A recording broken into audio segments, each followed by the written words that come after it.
Welcome to New American Garden. I'm Carl Bishop, and this is an American Garden Tour.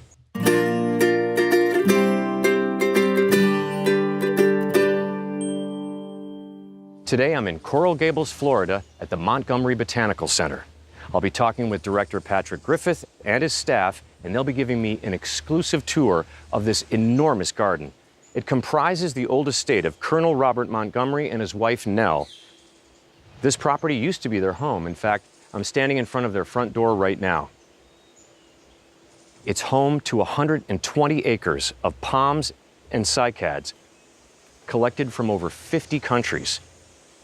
We'll also see some wildlife that we're going to run into along the way.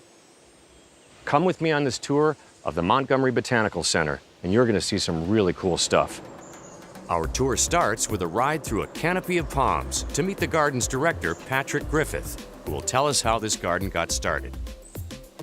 So it's a pretty amazing place. It actually started in 1932.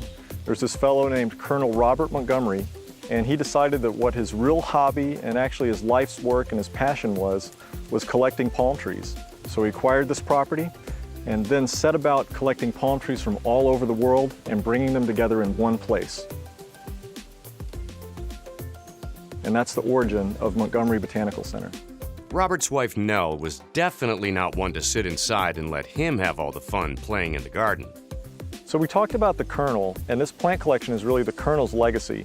But our real founder was Nell Montgomery, the Colonel's widow. And she was the one who had the vision and put in the hard work to organize this place as a botanic garden and as a scientific and educational resource. So really, she did the lion's share of very important work to set us on the path that we're on for the last 50+ years. It actually functions not only as a beautiful landscape that you can enjoy looking at, but it's really a scientific resource and a resource that we can use for conservation purposes as well. And in fact, we have the National Collection of Palms and the National Collection of Cycads as recognized by the American Public Garden Association. So the other thing that you see when you're looking at this is you're looking at valuable scientific resources.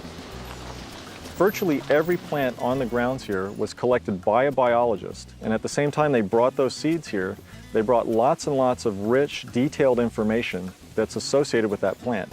So it's extremely valuable for research. Well, the way these palm trees get here is our palm biologist has really spent his whole career traveling around the world to very remote places and figuring out how to obtain these seeds.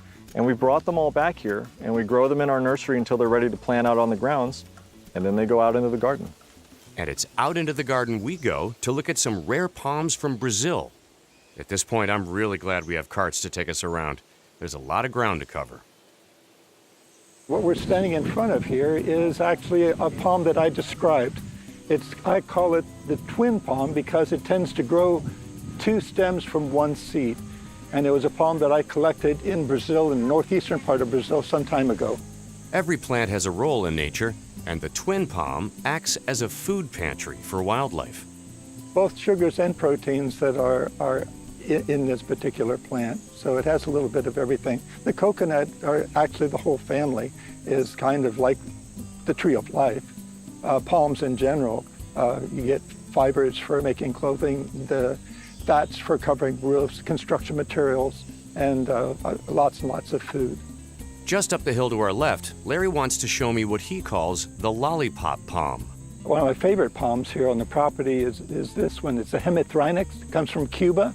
It only grows on 3 limestone magotes. A limestone magote is a limestone outcrop that rises rather vertically, and then on the tops of these grow this palm. We call it the lollipop palm because as it grows taller, it'll lose its lower leaves but maintain that round shape and look just like a lollipop. This is another species of cygrus that I discovered when I was in Brazil. It grows near the equator, actually, and the ends of the branches have no flowers on them, which is rather unusual for cygrus, because always in cygrus the flowers go clear to the tip. But these are completely naked, and they look like ramen noodles. when they're fresh, they actually are yellow and look like ramen noodles. And I was really tempted to call it Cygus ramenudolensis, but I decided that's not too scientific, so I decided on vermicelli instead, or vermicularis, because that in Latin means worm-like. Okay, and we'll also have the spaghetti-like vermicelli that people eat too as well. So this is the noodle palm. All this talk of coconuts, noodles, and lollipops is making me hungry. But there's no time to stop now. We're back in the carts in search of a Florida gator. This garden functions as an unofficial wildlife preserve. All sorts of birds and reptiles roam freely, so you've got to have a good eye to spot that gator or croc before it spots you. And that's why I'm glad palm specialist and part-time gator hunter Andrew Street is here with me. Right. See if we can just see him real quick. And then I'll let you come up on him.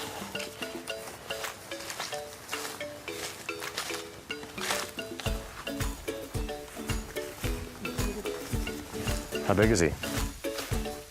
Maybe less than 2 feet.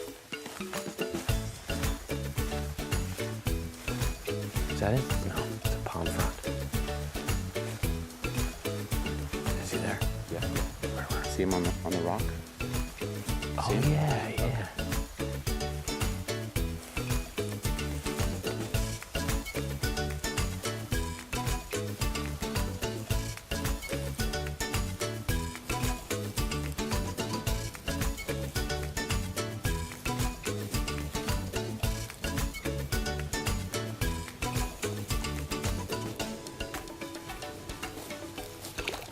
He's a little camera shy. Now we're off to see a palm that has only one shot at having little palm babies. Well, what we're standing in front of are Raphia australis. We have 4 of these right here, and they're from South Africa. Raphia is an African genus. They also come from South America, where they used to touch back in the Gondwana days. For those playing geologists at home, Gondwana days refers to a time when the continents were stuck together. That's how Africa can have the same plants as South America. This was before the time where you could sneak a coconut into your luggage. These 4 palms behind me, 2 of them at the top have what is called a terminal inflorescence. These palms are monocarpic, and what that means is it works its entire life to build up energy storage in the form of sugars. These 2 have already gathered the sugars that they need. The leaves are going to die off. Then you'll only see this big flower structure that will turn into a big giant seed structure. It's a big show, and then the palm dies.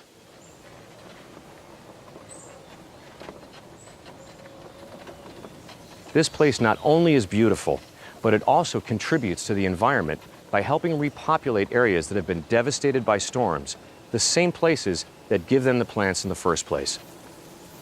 Like these Cycas micronesica, the smaller plants you can see in the front.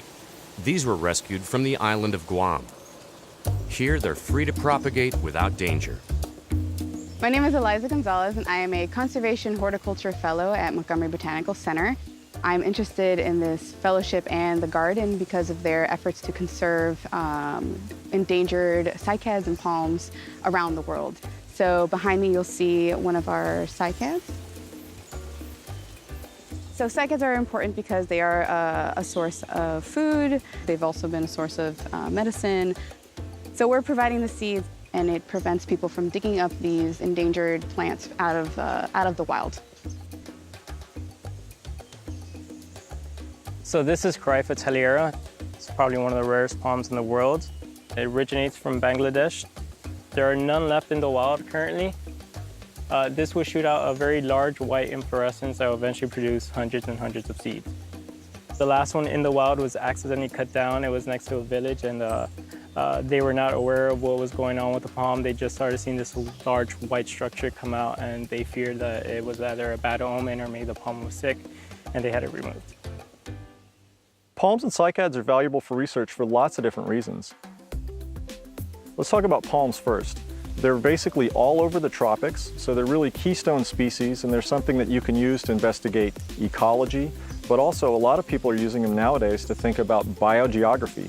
If you can study the relationships of palms, you can learn a lot about the relationships of entire ecosystems.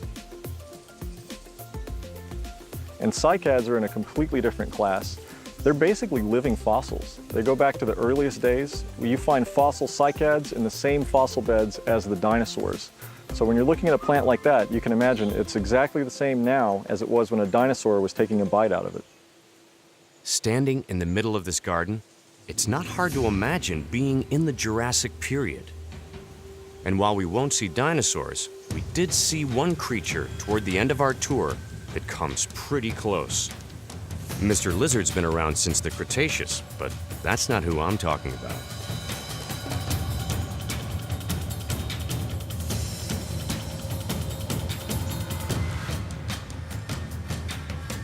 How close can I get?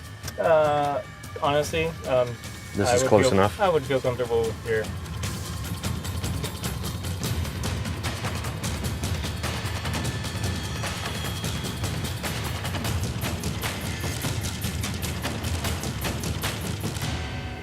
That's awesome. I'm absolutely content to leave this 12-foot crocodile to sun himself in peace.